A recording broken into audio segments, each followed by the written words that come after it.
தமிழகத்தில் பல்கலைக்கழகங்கள் நிதி நெருக்கடியால் சிக்கி தவித்து வருகின்றன. சென்னை பல்கலைக்கழகத்தை தொடர்ந்து பெருமைமிக்க நெல்லை மனோன்மணியம் சுந்தரனார் பல்கலைக்கழகமும் கடும் நிதி நெருக்கடியில் சிக்கியிருக்கிறது. ஏன் இந்த நிலை? இதிலிருந்து மீளுவதற்கான சாத்தியங்கள் என்னென்ன என்பதை இந்த தொகுப்பில் பார்க்கலாம்.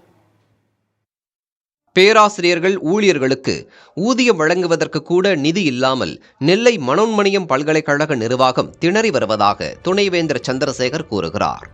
ஆண்டுக்கு 47 கோடி ரூபாய் நிதி பற்றாக்குறையுடன் பல்கலைக்கழகம் செயல்பட்டு வருவதாகவும், இதே நிலை நீடித்தால் அடுத்த 6 மாதத்தில் நிதி நிலைமை மிக மோசமாகும் என்றும் தெரிவிக்கிறார்.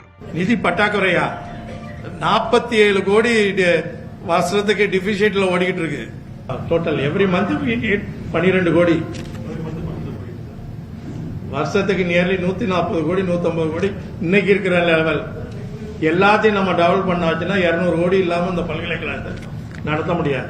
பல்கலைக்கழகத்திற்கு மத்திய அரசின் மூலம் வரும் அனைத்து நிதிகளும் 6 ஆண்டுகளாக நிறுத்தி வைக்கப்பட்டுள்ளதாக குற்றச்சாட்டை முன்வைக்கும் துணைவேந்தர், CSR நிதிகளும் கிடைக்க பெறாமல் மிகுந்த மோசமான நிலையை சந்தித்து வருவதாக தெரிவிக்கிறார். பல்கலைக்கழகத்திற்கு தர வேண்டிய பாக்கியை கணக்கு தணிக்கை என்ற பிரச்சனையை காரணம் காட்டி 2016ஆம் ஆண்டு முதல் தமிழக அரசு நிறுத்தி வைத்துள்ளதாகவும் துணைவேந்தர் கூறுகிறார்.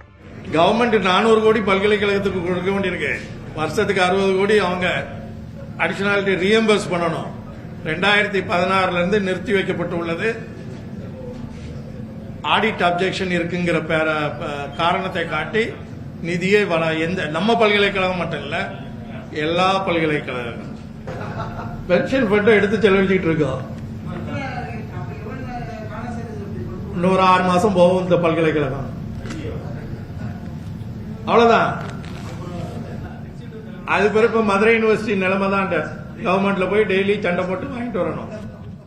தமிழக அரசு கொடுக்கும் பங்கீடு தொகையை விட கூடுதலாகவே செலவு ஏற்படுவதாக கூறுகிறார் பல்கலைக்கழக ஆசிரியர்கள் சங்கமான மூட்டா அமைப்பின் பொதுச் செயலாளர் நாகராஜன். 3 IAS ஆபீசர் கொண்ட குழு அமைத்து இந்த பிரச்சனைக்கு நிரந்தர தீர்வு காண வேண்டும்.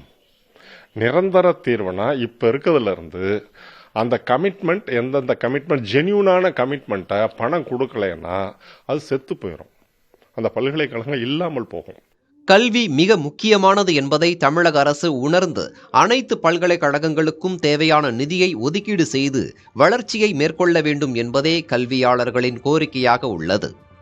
புதிய தலைமுறைக்காக ஒளிப்பதிவாளர் நாராயணமூர்த்தியுடன் செய்தியாளர் மருதுபாண்டி.